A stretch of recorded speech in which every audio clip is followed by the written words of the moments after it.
The next step in groups is when people share. This is both a beautiful thing. They talk about their experiences of how they were present or not present in certain situations, or how they can bring presence into a certain situation. And that's a beautiful thing and requires very great alertness, because it is at that point where most easily the mind can take over, and then presence is lost and it degenerates into people expressing their positions, or one people trying to tell somebody else what's right. You should, or whatever. Or getting drawn into a story. You will have perhaps already have some experiences of that. A little helpful hint here, because you may find yourself speaking too, you contribute. And you can point out to the others in the group also this little hint, that whenever they have expressed what they want to say, a thought movement, to step back, take one or two steps back, so to speak, internally, and step away from that thought movement. Let it come to an end, and step back into simply an alert beingness or presence. Otherwise, thought proliferates, and you can find it in a group that the collective thought suddenly goes,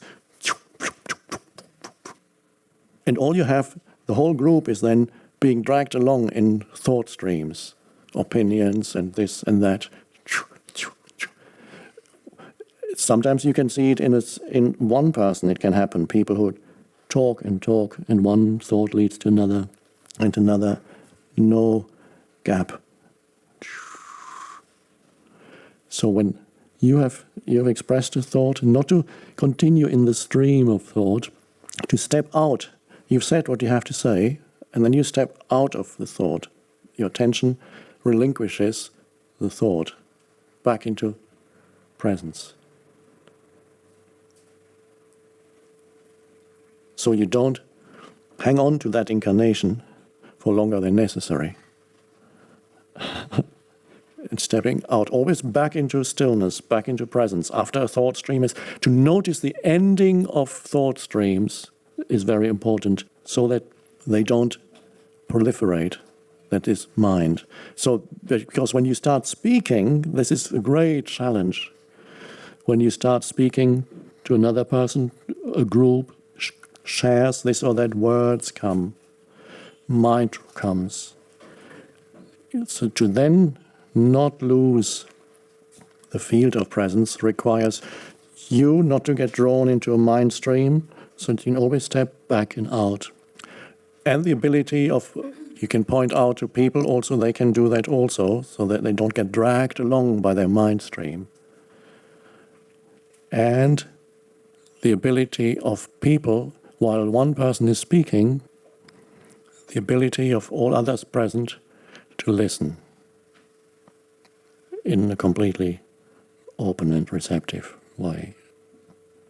And not to immediately counteract or react mentally to what that person is saying. And while that person is speaking, you're already formulating, that is a normal way, you're already formulating in your mind what you are going to say. And you can see it when it happens in people. While they're listening to you, they have 20% of their attention on what you are saying, and 80% of their attention is in their thought processes that they are going to come out of your mouth in a second, and they're now being prepared. and your sense of self is in, of course, that's what really matters, is in here to you. I say 20%, sometimes they're just peripherally aware of what you're saying, because what they're really waiting for is to tell you what they're preparing in the head, their position.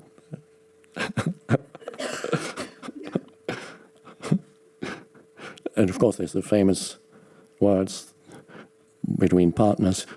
You're not listening to me.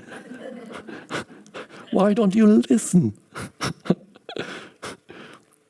It's the inability to listen is widespread.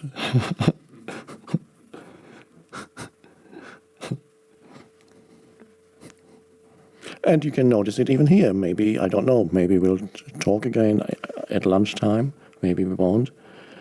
Somebody talks, and perhaps you can be a bit more aware of these processes that happen. Is it possible to listen to the other person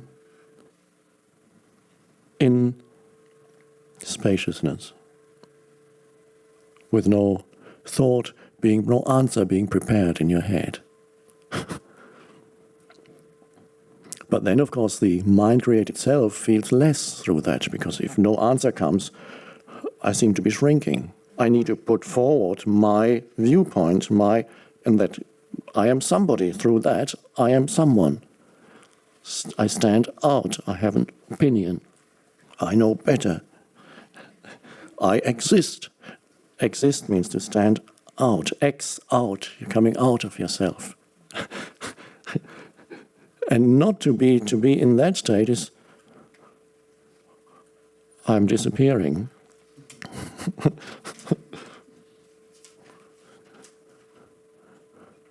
What am I going to say next? I don't know.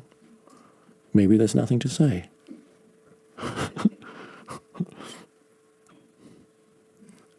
And you may be surprised that sometimes when you haven't prepared anything, after a moment of stillness, something may come out of your mouth. And it may be much more powerful than anything that could have come if it had been prepared mentally. It may be more simple too.